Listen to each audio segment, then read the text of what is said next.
So ngayong umaga po, ang pag-uusapan natin ay parang kadugtong palagi ng stewardship. Okay? So babasahin po natin yung John chapter 6 verse 1 hanggang 13. So ito po yung kwento. Pagkatapos nito, tumawid si Jesus sa ibayo ng lawa ng Galilea na tinatawag ding lawa ng Tiberias. Sinundan siya ng napakaraming tao sapagkat nakita nila ang mga himalang ginawa niya sa pagpapagaling sa mga may sakit. Umakyat si Jesus sa bundok kasama ang kanyang mga alagad at naupo roon. Ito po yung mga disciple ng ating Panginoon. Noon ay malapit na ang Pasko ng mga Hudyo. Tumanaw si Jesus at nang makita niyang dumarating ang napakaraming tao, tinanong niya si Felipe, saan kaya tayo makakabila ng tinapay upang makakain ang mga taong ito? Nung panahon po kasi noon, wala pang Mang Jun na nag-iikot-ikot. Kaya nagtatanong si Jesus, saan kaya tayo makakabila ng tinapay? Verse 6, sinabi niya iyon upang subukin si Felipe sapagkat alam niya ang kaniyang gagawin. Sumagot naman si Felipe, kahit na po halagang 200 salaping pilak ng tinapay, ay di sasapat para makakain sila ng tigkakaunti. Sinabi ni Andres na isa sa mga alagad at kapatid ni Simon Pedro, mayroon po ritong isang batang lalaki na may dalang tinapay na sebada at 2 isda. Subalit sasapat kaya ang mga ito? Paupuin ninyo ang mga tao?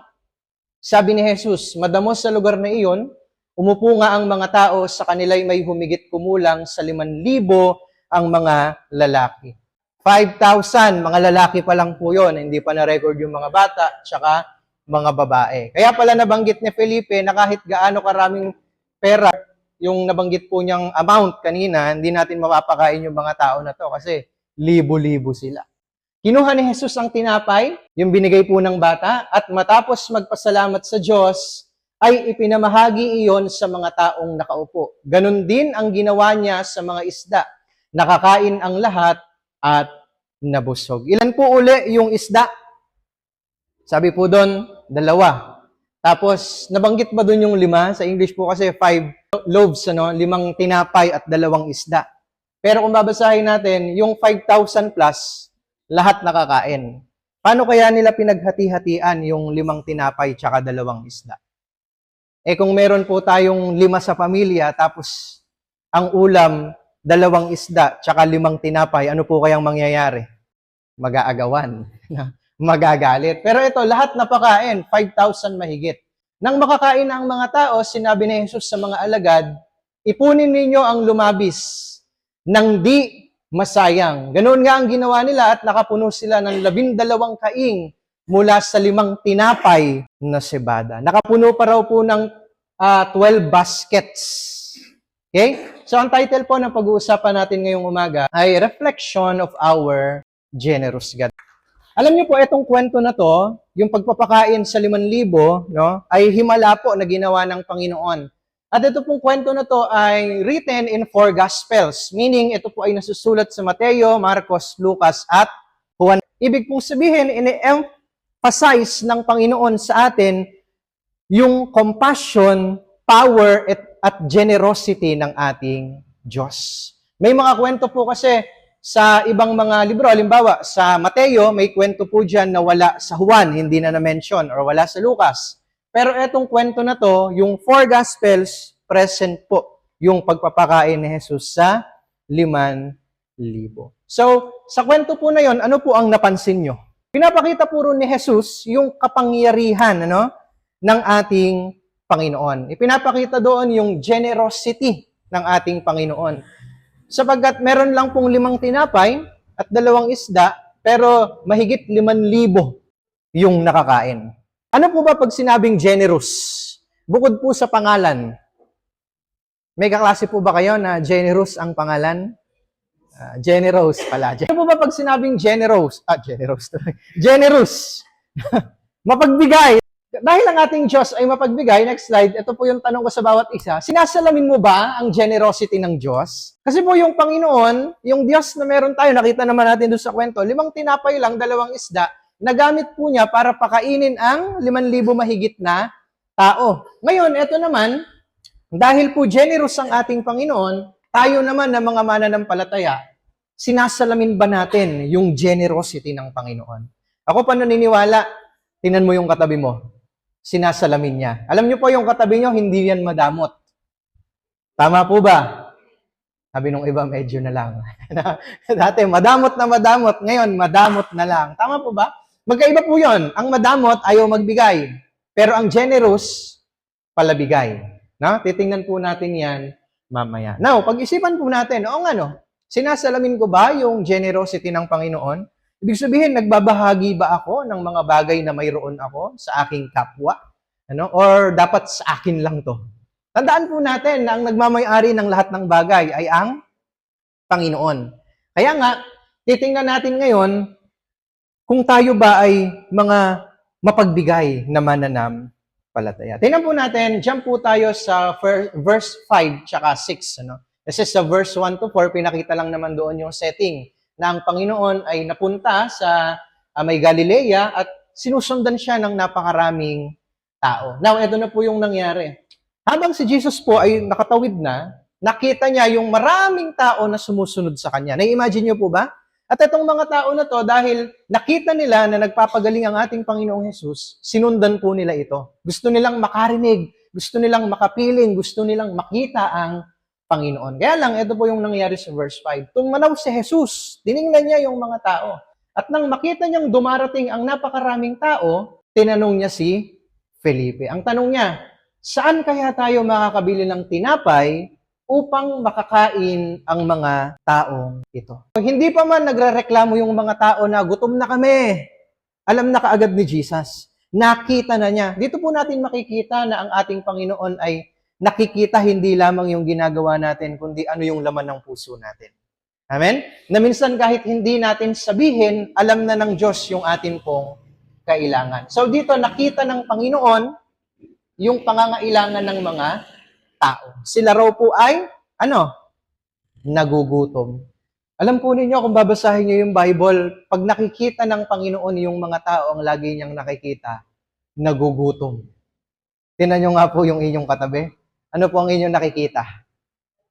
Busog naman. Verse 6, sinabi niya iyon upang subukin si Felipe, sapagkat alam na niya ang kanyang gagawin. Alam na raw po ni Jesus yung kanyang gagawin, pero tinanong pa rin niya si Felipe. Bakit kaya niya natanong? Kasi si Felipe po, nakatira malapit dito.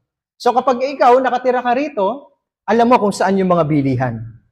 Tama po ba? Nung unang dating ko po rito sa Villa Isla, yung mga unang mga nakakasama ko, madalas kong tinatanong, saan yung bilihan? Minsan maging sila, hindi po nila alam.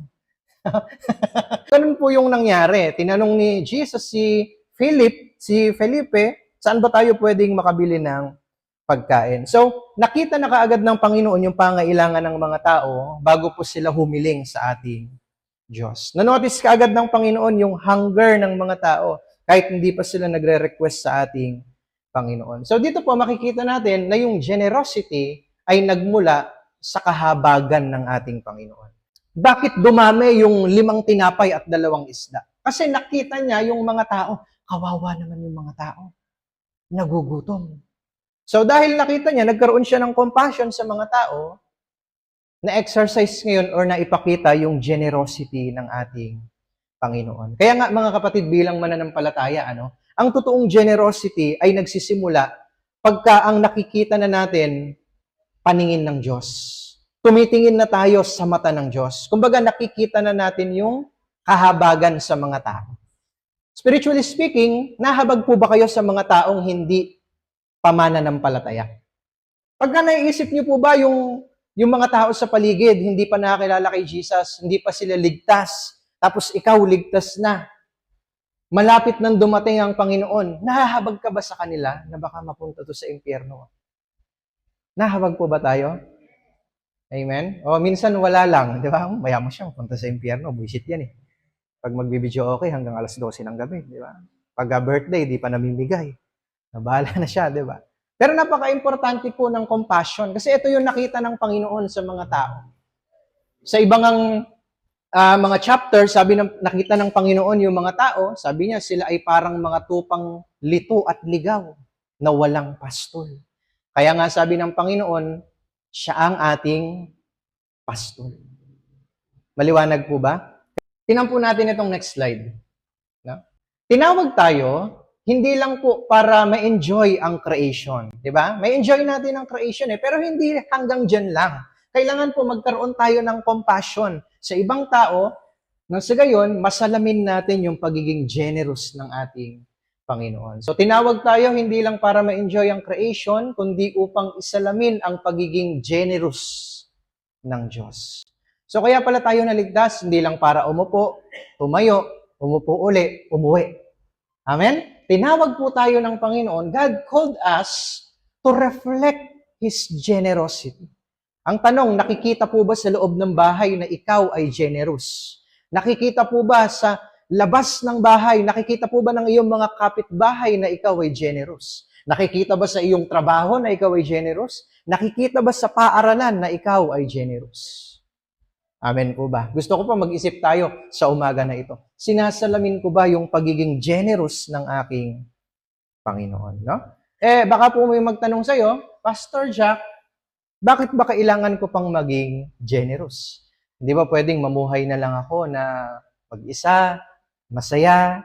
Di ba? Bakit kailangan ko pang maging generous? Kasi nga po, tayo ay tinawag para isalamin yung character ng ating Panginoon. Ano po ang tawag doon?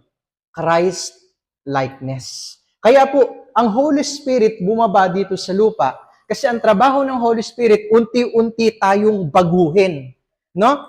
Unti-unti tayong baguhin mula sa masama papunta sa mabuti. Okay? Mula doon sa marumi papunta sa malinis. Yun po ang trabaho ng Holy Spirit, kaya siya bumaba. At ang goal ng bawat mananampalataya, maging kawangis ni Kristo. Ibig kong sabihin, mga kapatid, na kung ano yung character na meron ng Panginoon, dapat ganun din tayo. Ang Panginoon po, mapagmahal. Mapagmahal po ba tayo? Ang Panginoon po, mapagpatawad. Mapagpatawad po ba tayo? Ang Panginoon po, mahabagin. Mahabagin po ba tayo? Medyo nawawala na. Doon lang, parang doon lang po may amen sa mapagmahal, ano? Alam niyo po, napaka-generous kasi ng ating Panginoon, no? Lahat ng bagay na meron tayo, katulad ng buhay, kaligtasan, yung pang-araw-araw na provision, galing po yan sa generosity ng Panginoon. Kasi kung hindi po generous ang ating Diyos, mga kapatid, wala tayong buhay ngayon. Kung hindi po generous ang ating Panginoon, wala tayong kinakain sa araw-araw. Amen? Kung hindi generous ang ating Panginoon, wala po tayong kaligtasan na matatamo ngayon. Pag namatay tayo rito, lahat tayo pupunta sa impyerno. Nakita po ninyo how generous is our God? Na kahit hindi natin deserve yung kaligtasan, binigay niya po sa atin. Para pag alis natin sa mundo na to, hindi tayo sa impyerno pupunta, kundi sa langit kasama niya. Amen? How generous is our God. Kaya nga po, nawa, kung gaano ka-generous ang ating Panginoon, isalamin po natin kahit sa paunti-unti lang na mga bagay. Meron po akong isang nakita, isang kilala na tao. No? Ito po yung definition na ibinigay niya sa generosity. Sabi niya, generosity is an attitude of gladly sharing. Sabihin nga po natin, sharing whatever we might have regardless of wealth. Ibig sabihin, ang generosity daw po ay isang attitude or ugali kung saan tayo ay nag-share kung anong meron tayo. Hindi naman po ibig sabihin na ikaw ay generous, dapat mayaman ka. Amen? Kasi ang akala ng mga tao kapag generous, ito yung may limpak-limpak na salapi, maraming pera sa bangko. Pero hindi po Ang generosity, yung naibabahagi mo kung ano yung meron ka. Mamaya po, titingnan natin yung mga practical na bagay na pwede nating magawa para ma-reflect po natin yung generosity ng ating Panginoon. So, ang generosity po, hindi nagsisimula kaagad sa pagbibigay o pagtulong. Saan nagsisimula ang generosity? Sa pag-iisip. Ang generosity po ng Panginoon, saan nagsimula? Nung nakita niya yung mga tao na sila po ay nagugutom. Doon po nagsimula yung kanyang generosity. Kaya nga mga kapatid, magsisimula po ang ating generosity, no? Kung tayo na mga mananampalataya, lagi nating isa sa isip na tayo ay mga katiwala lamang ng ating Panginoon. Amen po ba? Dalawang bagay po na pwede nating tingnan sa ating buhay. Two ways we can look at our life. Una, owner. Sino po sa inyo na ang buhay nyo, ang tingin nyo, ikaw ang may-ari ng lahat ng bagay? Pwede kang tumulong kung ikaw ang may-ari ng lahat ng bagay, pero may limitation. No? Kung iniisip mo na ikaw ang may-ari ng lahat ng bagay, pinaghirapan ko to, akin lang to. Pwede tayong magkaroon ng puso na hindi mapagpasalamat sa ating Panginoon. Bakit ako magpapasalamat sa Diyos? Pinagpaguran ko to, pinaghirapan ko to, pinagpuyatan ko to. Tama ba? At pag yung mga bagay po na yun ay nawala, sasama yung loob natin. Pag yung mga bagay na yun ay kinuha ng Diyos, sasama yung loob natin. Kasi tinitingnan natin na lahat ng bagay, atin. Na-experience yun na po ba yun? Nawalan kayo, nagalit kayo. Bakit? Akala mo sa'yo lahat ng bagay eh. But the truth is, wala po tayong pag-aari sa mundo na to. Amen? Kahit sabihin mo dun sa partner mo, akin ka lang. Hindi po siya yan. Sa Panginoon yan. Amen? Kung gustong kunin yan ng Panginoon, kung gustong ilayo yan ng Panginoon sa'yo, gagawin niya. Kaya po walang sa atin. Kaya wag tayo masyadong mag-invest sa mga material na bagay or kaya naman sa mga tao. Amen? Kasi pag siya na yung naging buhay mo or yung bagay na yan, yung naging buhay mo, pag nawala yan, galit ka. Manghihina ka. Mawawalan ka ng pag-asa. Kasi akala mo sa yun. Amen po ba? So kalabitin mo yung katabi mo, sabihin mo sa kanya, manager. Amen? At ito pa, kaya hindi mo maibigay-bigay, ma-share-share, kasi akala mo sa'yo. At kapag i-share mo, ang akala mo, nawalan ka. Amen po ba? Pag ganun ang thinking, ibig sabihin, tinitingnan natin na lahat ng bagay na meron tayo, atin, tayo nagmamay-ari. At hindi kabilang ang Diyos sa mga bagay na yan. Ay, ayokong ibigay yan. Ayokong itulong to. Ayokong sabihin yan. Bakit? Baka mawalan ako.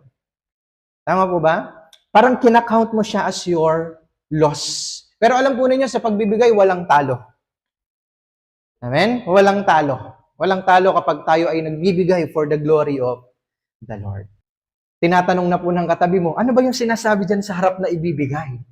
Wala akong dala. Hindi po ako nagbabanggit ng pera, okay? Wala po akong binabanggit na money. Ang sinasabi ko po, ano yung meron tayo na pwede nating ibahagi or itulong sa iba? So, yun yung una, ikaw ang owner. Yun yung nagiging resulta. Pangalawa po, thinking na tayo ay mga steward lamang or manager or pinagkatiwalaan ng Panginoon. At pag ang thinking natin, ipinagkatiwala lang ng Diyos sa atin, lahat ng bagay, it will lead us to gratitude and generosity. No? Ililid po tayo nito sa pagiging mapagpasalamat. Salamat, Panginoon, kasi kahit ganito lamang po ako, pinagkatiwalaan mo ko ng ganitong bagay. Pinagkatiwalaan mo ko ng maganda o poging asawa. Pinagkatiwalaan mo ko ng maraming pera. Pinagkatiwalaan mo ko ng katalinuhan, ng sasakyan, ng bahay. Salamat, Panginoon, kasi kahit ganito lang ako, may ipinagkatiwala ka. Kaya po tayo, pagka steward ang mindset natin, natututo tayong magpasalamat. Amen?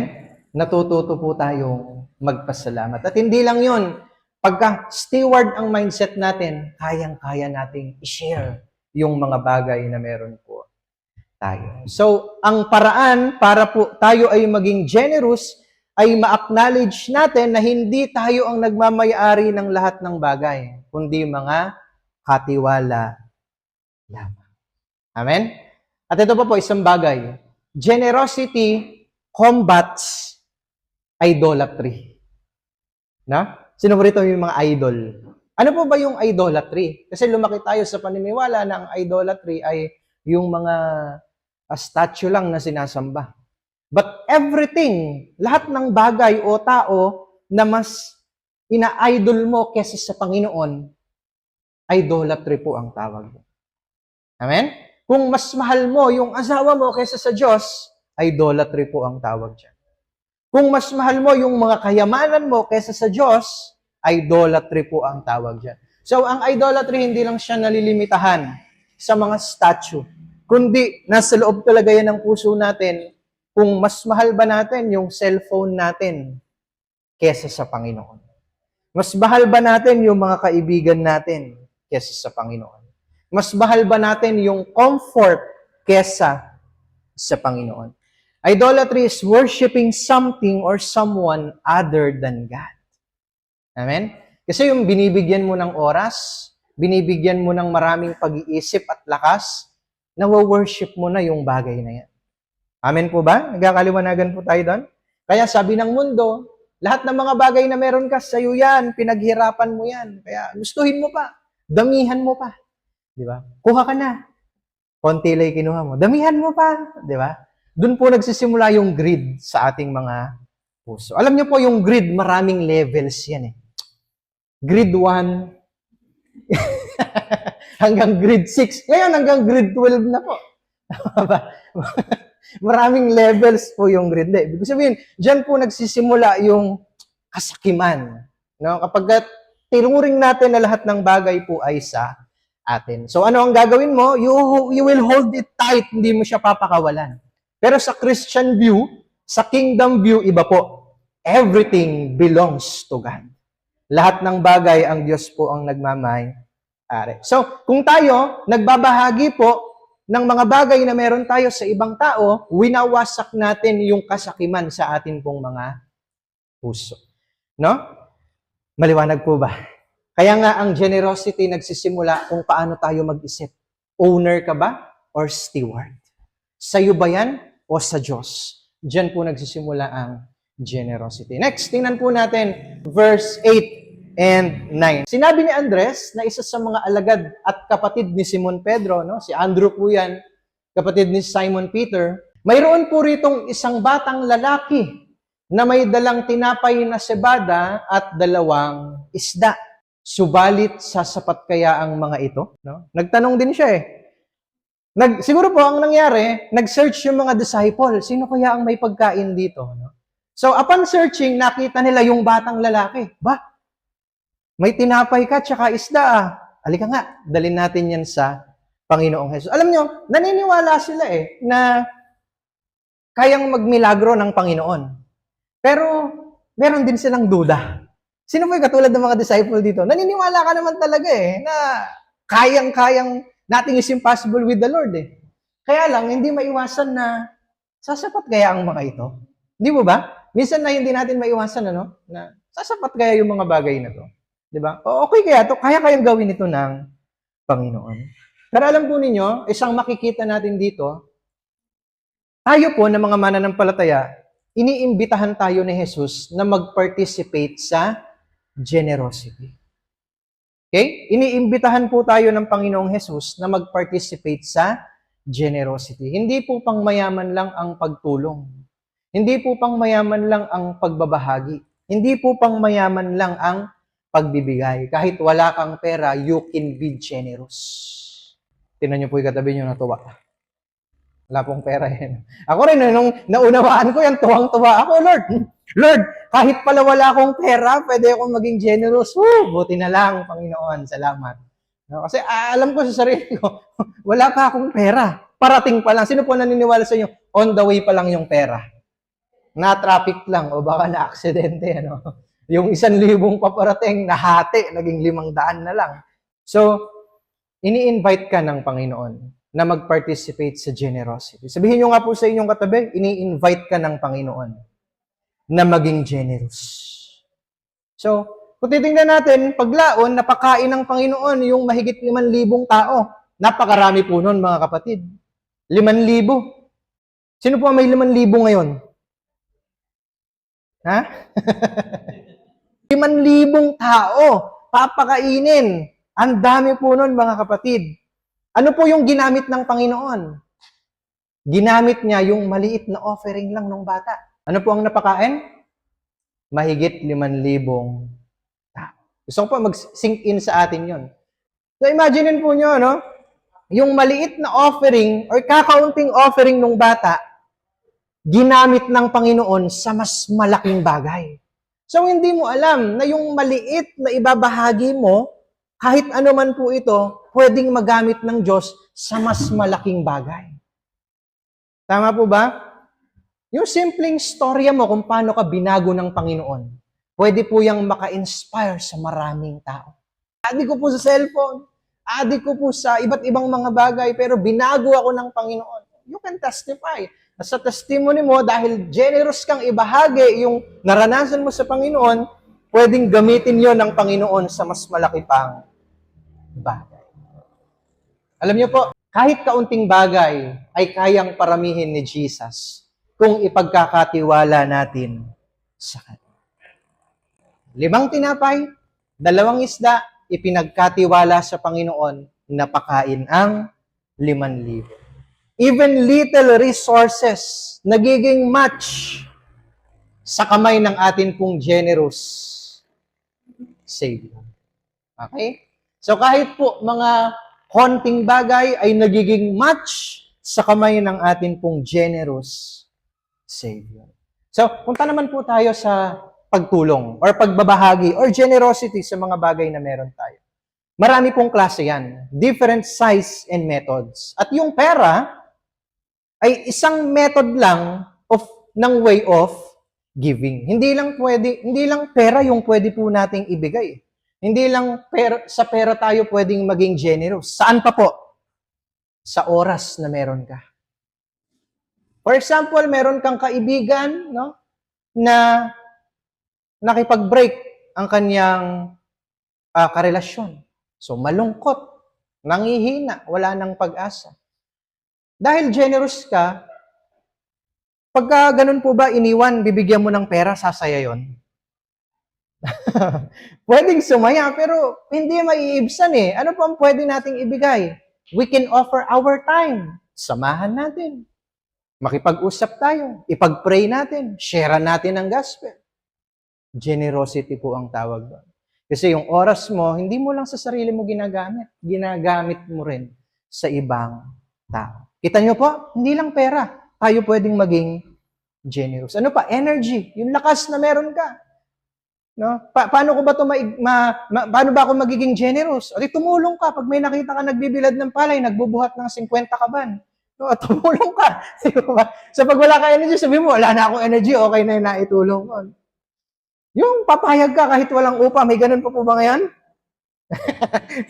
Parang kahit maggaganon lang, kailangan may upa eh. Tama po ba? Pero you can be generous sa mga bagay po na yan. Pwede kang maging generous sa kindness, pagiging mabait. No? Mabait sa ibang tao. Sino po rito yung mabait sa ibang tao? Grabe yung ugali sa pamilya. Tanggalin na po natin yun. Ano? Dapat mabait din tayo sa family natin. Tama po ba? Alam nyo na po ngayon na dapat makita ng pamilya natin na nare-reflect natin ang Panginoon. Kabaitan, ano pa? Support. Napaka-ganda po niyan, ano? Merong mga mag-e-exam, isuportahan natin kahit moral support lang. Di kung kaya ng time mo, tulungan mo mag-review. Tapos pag lahat ng na-review nyo, hindi lumabas sa exam, kasama ka sa sisi. Di ba? Tama po ba? Support. Ano pa? Skills. Pwede po tayong maging generous kung ibabahagi natin yung skills po na meron tayo. Ano po ba yung skills nyo? Bahagi natin. Itulong natin. Kahit minsan walang bayad. Tama po ba? That's how generosity works. Hindi naghihintay ng kapalit. Kasi kung naghihintay ng kapalit, hindi po generosity ang tawag dyan. Ang generosity, tumutulong ka, binibigay mo, kahit walang kapalit, kahit sa huli ikaw yung mahihirapan. Basta tumulong nga, generosity po ang tawag. Talento, kung meron po kayong talento, lalo na dito po sa ministry, ipagamit po ninyo. Welcome po kayo rito. Kung magaling po kayo magsayaw, di mag-drums po kayo. kung magaling po, naghahanap nga po tayo ng mga dancer eh. Para habang may nagpe-praise and worship po tayo, may sumasayaw. O, kung magaling po kayo magtamborin, yung mga gumaganon. Di ba, mga gumaganon, tamborin dancers yan eh. Tuturuan ko po kayo. No? Talento, kung ano po yung talent natin, ipagamit natin sa Panginoon. No? Ibahagi natin. Prayers, you can be generous sa pamamagitan po ng panalangin. Meron kang binisitang bahay, meron kang nakipag-meet ka sa kaibigan mo, ipanalangin mo. Generosity na po yun. And ano pa? God's work sa atin pong mga buhay. Mahalaga po yung mga bagay na yan. Kaya nga, kahit maliit po na bagay, wag nating i-underestimate kasi pwedeng gamitin yan ng Panginoon para magkaroon ng impact sa ibang tao. Yung magbigay ka lang ng piso. Alam ba, sa bata na nanghihingi, bigyan mo ng piso, matutuwa eh. Noon. Ngayon, babalibagin ka na. Tama po ba? Bigyan mo na lang ng pagkain. Yun yung mga bagay na pwede nating gawin. Doon sa mga bagay na yun, pwede tayong maging generous. Na kahit wala tayong pera, we can be generous. Amen? Kaya wala po tayong excuse, mga kapatid. Hindi mo masasabi, gusto ko sana maging generous kasi wala talaga akong pera. Hindi na po siya pwede maging excuse kasi sa lahat ng bagay na meron tayo, we can be generous. Yun ay kung intentional po talaga tayo na ibabahagi yung mga bagay na meron tayo. Saan? Sa ibang mga tao. Now, paano ba tayo magiging generous sa kingdom ng Panginoon? Siyempre, i-share po natin si Jesus. Sabihin niyo po sa inyong katabi, huwag mong sarilihin. I-share po natin ang Panginoon. Pwede po kayong mag-visitation. Meron kayong spare time, pwede kang mag-visit. Bisitahin mo si kumare, si kumpare, kamusta na ba siya? No? Hindi na ba nagbabalibagan sa loob ng bahay nila? Tama? Kausapin mo, tapos ipag-pray mo. We can be generous sa kingdom ng Panginoon sa pamamagitan ng paggawa natin po ng mga bagay na yun. No? Small group, di ba? Mare, alin nga kayo dalawa nung isa pa nating kumare, pag-usapan nga natin si Jesus. So pag-usapan nyo si Jesus for 10 minutes. Tapos dun sa natitirang isang oras, di ibang tao naman. Hindi, biro lang po. Biro lang po. Biro lang po yun, okay? Baka po seryosohin nyo, sige nga, pag-usapan nga natin si Jesus, 10 minutes, ibang tao naman. So, use your skills, use your talent, give, attend, help, serve. Yun po yung mga bagay na pwede nating gawin para maging ma-reflect natin yung generosity ng Panginoon sa kanyang kingdom. And it must be for the glory of God. Amen? Kaya nga po, lahat naman tayo nangangarap na nawa yung salita ng Panginoon ay maipangaral dito sa Villa Isla. Pero alam po ninyo, lahat tayo kabilang doon, kasama tayo. No? Kasi po, ang pag-share ng gospel, ang akala ng iba, pastor lang ang gumagawa. Kawawa naman si pastor, baka mamatay na ang daming tao. Tama po ba? Kaya nga nandito po tayo, the body of Christ, to serve the Lord, to share Jesus sa ibang mga tao. Amen po ba? Kaya nga, minsan po, naiisip ko, meron kayang tatawag sa akin ngayong linggo at magsasabi, Pastor, nag-Bible study po kami. Ako nag-lead. May 2 tao po akong nakausap. Ha? Napakasarap po nun. Napakaganda po nun, Kaya lang, wala. Tama po. Ibig ko po sabihin, yung mga bagay po na yun, actually, hindi naman po natin kailangan maging matalino, maging magaling, maging maraming alam para ibahagi ang Panginoon. Amen ba? Sapat po yung kilala at meron tayong relasyon sa Panginoon at yun yung ibabahagi natin sa iba. Amen? So kaya nga, nakakatuwa, marami po sa atin nag-share ng gospel na merong desire na i-share si Jesus. Tama po yun. Kasi malapit na pong dumating ang Panginoon. Meron kang Jesus i-share po natin. Tama po ba? Generous. Hindi naman kailangan maraming pera. Limpak-limpak na salapi ang meron sa pagiging generous. Okay, tama na. Verse 11 to 13, tingnan na natin to. Kinuha ni Jesus ang tinapay. Okay, so nasusunod po natin yung storya. Nakita ni Jesus, gutom yung mga tao. Nagtanong siya kay Philip, saan may bilihan po rito ng tinapay? Pero sabi niya, kahit yung isang sweldo natin, parang hindi kakasya, mapakain to mahigit 5,000. Si Andrew naganap, mga disciple naganap. Nakita sila na may bata, may dala. 5 tinapay, 2 isda. Binigay kay Jesus, inoffer kay Jesus. Kinuha ni Jesus ang tinapay at matapos magpasalamat sa Diyos ay ipinamahagi iyon sa mga tao nakaupo. Nasubukan niyo na po bang maghanda? Tapos yung tipong wala na kayong handa, ubos na iniluto, tuloy-tuloy pa rin yung pagdating ng mga tao. O kakabahan ka ngayon kasi ang dami pang dumadating, wala na yung handa. Pero si Jesus, hindi talaga kinakabahan. Gayon din ang ginawa niya sa mga isda. Nakakain ang lahat at nabusog. Nakakain. Hindi lang basta nakakain. Nabusog. Magkaiba po yung nakakain lang sa nabusog. Kasi pag nakakain lang, pwedeng nakakain ka. Natikman mo. Pero kulang. Pero ito po, nakakain ng lahat, busog. Ibig sabihin po ng busog, ayaw nang kumain ulit. Nang makakain ng mga tao, sinabi ni Jesus sa mga alagad, ipunin ninyo ang lumabis ng di masayang. Ganoon nga ang ginawa nila at nakapuno sila ng 12 kaing mula sa 5 tinapay na sibat. Alam niyo po, ang Panginoong Jesus, He is so generous. He gives more than enough. Nagbibigay ang Panginoon higit pa sa pangangailangan po natin.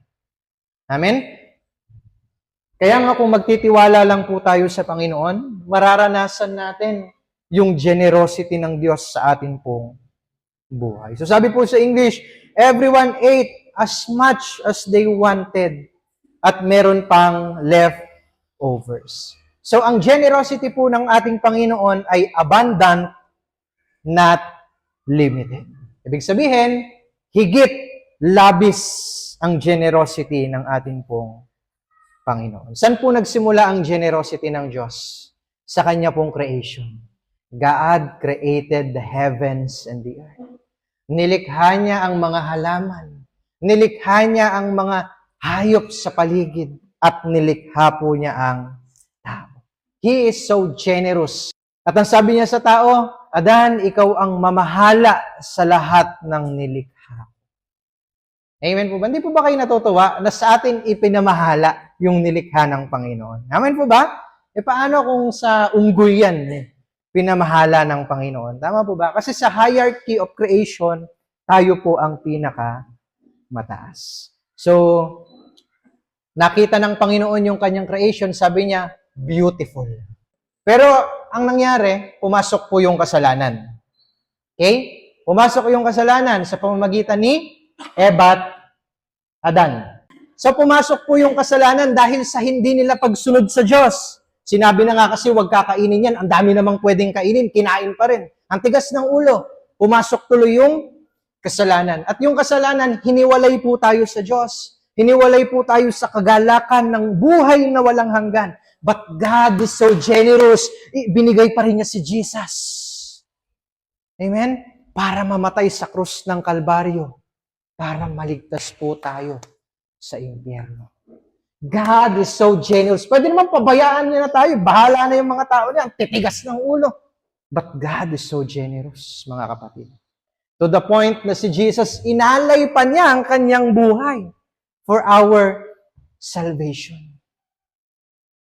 Amen po ba?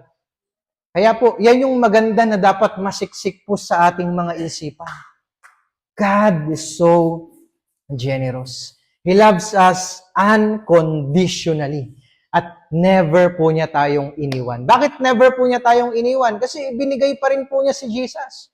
Nung tayo po ay nawalay sa presensya ng Panginoon, tayo pa rin yung iniisip, hinahanap-hanap ng Panginoon. Kaya gumawa siya ng paraan, paano kaya maibabalik sa akin tong mga tao?